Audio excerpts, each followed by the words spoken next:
అయోధ్యాకాండము 29వ సర్గము. సీత శ్రీరామునితో తానడవికి వచ్చుటకు కారణములను చెప్పుట.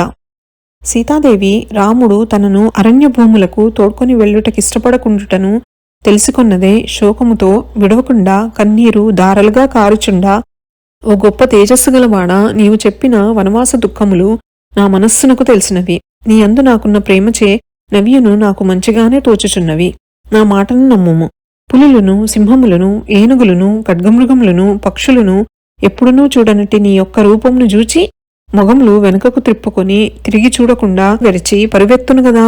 రాజు యొక్క యాజ్ఞచేత నీ వెంట అడవులకు వచ్చుటగాని లేకున్నచో మరణించుటగాని చేయుదును. ఇంతకంటే వేరొక మార్గమున్నదా?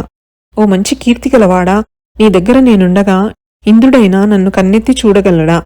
శత్రువులను జయించినవాడా, నాకా మాత్రము తెలియదా? భర్త నెడబాసిన సాధ్వి భూమి అందు బ్రతకజాలదని మంచి మనస్సుతో పూర్వము మీరు చెప్పి ఉండలేదా? హితమైన యా ధర్మమునకు ఇప్పుడే విధముగా మార్పు వచ్చినది. ఇదియే కాక నేను నా తండ్రి ఇంటనున్నప్పుడు బాగుగా తెలిసిన సిద్ధాంతులు నా కడువులలో నివసించి యోగమున్నదని చెప్పుచుండగా వింటిని.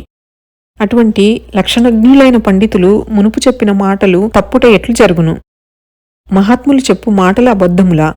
రామ, సాముద్రిక శాస్త్రవేత్తలు నేనడవులలో సంచరించుటకు వెళ్ళదనని చెప్పగా ఆ ప్రకారముగా నెప్పుడు వెళ్ళుదునాయని మనస్సునందు ఉవ్విర్లూరుచున్నదానను.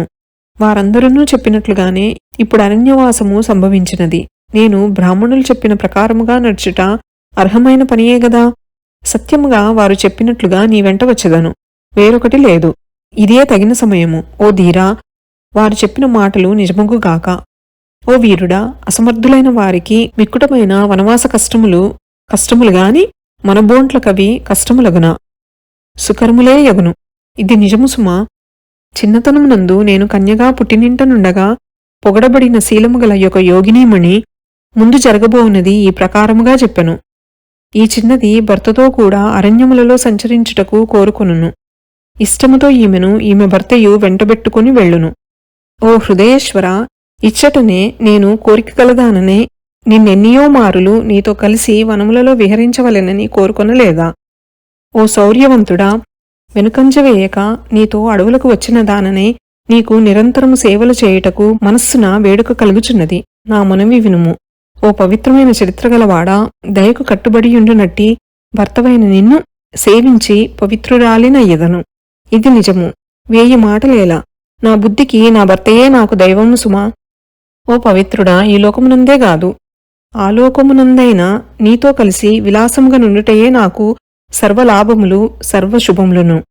ఇన్ని మాటలెందులకు? స్త్రీ తన తండ్రి చేత దారాయుక్తముగా నెవ్వనికి ఒసగబడినదో ఆ పతియే ఆ సచ్చరిత్రురాలగు స్త్రీకి పరలోకమునను పతియగును అని వేదములి ప్రకారముగా ఘోషించుచుండుట నీవు వినలేదా? ఓ మంచి బుద్ధిగలవాడా, ఈ విధముగా ప్రమాణ పద్ధతులుండగా ఈ భార్యను మంచి నడవడిగలదానిని, మంచి శీలము గలదానిని, పతియే దైవముగా భావించుదానిని, వినయవంతురాలిని, నీ యందు భక్తిగలదానిని, చింతచే బాధపడుచున్నదానిని, సుఖదుఖముల యందు సమముగా వర్తించుదానిని, ఓ నా ప్రాణనాథ, నీవేళ తోడ్కొని పోవటకిష్టపడవు. ఇది నీ బోటివానికి మంచి పనియేనా? ఓ రామచంద్ర, నన్నిక్కడ దుఃఖసముద్రములో ముంచి అడవులకు నీవు వెళ్ళినచో నేను అగ్నిచేతగాని విషముచేతగాని నీటియందుగాని ఈ శరీరమును వదిలివైచెదను. ఇది సత్యము సుమా. ఇన్ని విధములుగా తాను చెప్పినను తానడవులకు వచ్చుటకతడు సమ్మతింపకపోవటచే కన్నుల వెంట కన్నీరు కారుచున్న సీతాకాంతను చూచి రామచంద్రుడు ప్రేమతో ఆమె విచారమును తొలగించెను. అయోధ్యాకాండము 29వ సర్గము సంపూర్ణము. శ్రీరామచంద్ర ప్రసాద సిద్ధిరస్తు. శ్రీ జగన్మాతార్పణమస్తు. శ్రీ శ్రీ శ్రీ. నమోస్తు రామాయ సలక్ష్మణాయ, నమోస్తు దేవ్యై జనకాత్మజాయై, నమోస్తు వాతాత్మ భువేవరాయ, నమోస్తు వాల్మీక భవాయ తస్మై. శుభం భవతు.